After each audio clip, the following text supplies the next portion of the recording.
Live from the world's capital markets, here are the latest financial headlines brought to you by News Factory. Hello and welcome to Thursday's Daily Financial Digest. And here's what's making the headlines in the markets today.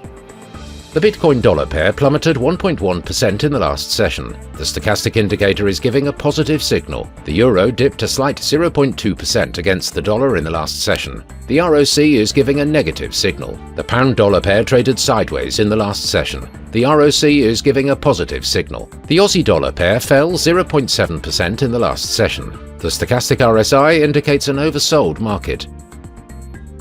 And now let's hear what our chief analyst picked up for us today.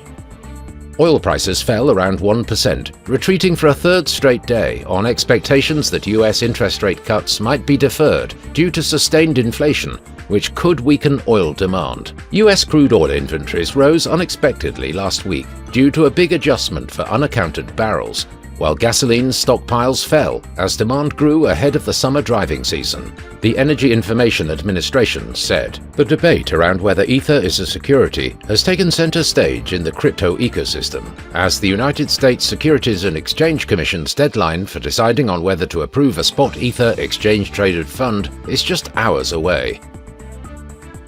Those were today's major economic events. And now, moving on to world financial headlines.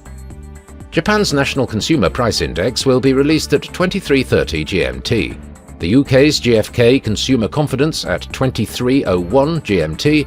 Australia's consumer inflation expectations at 1 GMT. The Eurozone's Eurogroup meeting will be released at 7 GMT. Japan's Jibun Bank Manufacturing PMI at 0:30 GMT.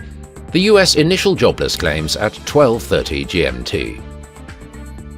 We hope that you've enjoyed Thursday's Market Outlook.